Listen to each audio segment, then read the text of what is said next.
নমস্কার।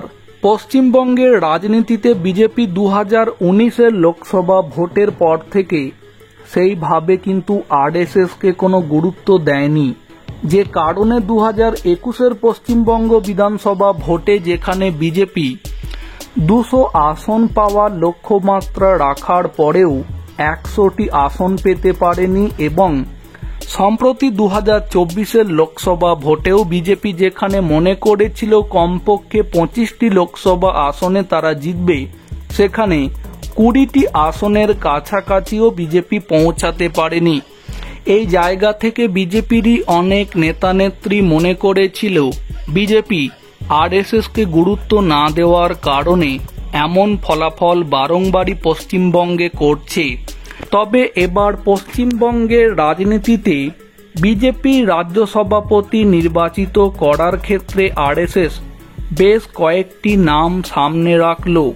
এক্ষেত্রে আরএসএস যেমনটা জানিয়েছে, যদি বিজেপি আগামী দিনে পশ্চিমবঙ্গের নির্বাচনগুলিতে ভালো সাফল্য পেতে চায়, তাহলে সেক্ষেত্রে সংগঠনকে আরও মজবুত করার জন্য বিজেপি যেন এই প্রস্তাবিত নামের মধ্যে কাউকে একজন পশ্চিমবঙ্গ বিজেপি রাজ্য সভাপতি হিসাবে নির্বাচিত করে, তাহলে সেটা বিজেপির জন্য ভালো হবে। এক্ষেত্রে আরএসএস অনেকগুলি নামের মধ্যে যেমন দিলীপ ঘোষের নাম দিয়েছে, একই সাথে মহিলাদের মধ্যে অগ্নিমিত্রা পল, লকেট চট্টোপাধ্যায়ের মতো বেশ কয়েকজন নেত্রীর নামও প্রস্তাব দিয়েছে।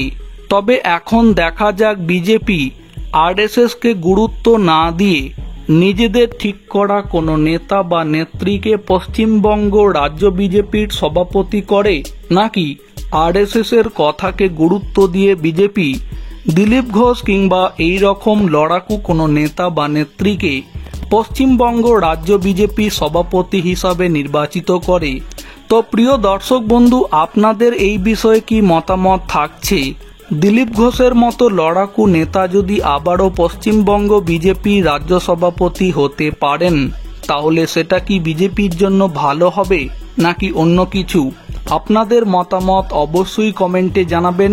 ভিডিওটিকে সম্পূর্ণ করে দেখার জন্য অসংখ্য ধন্যবাদ।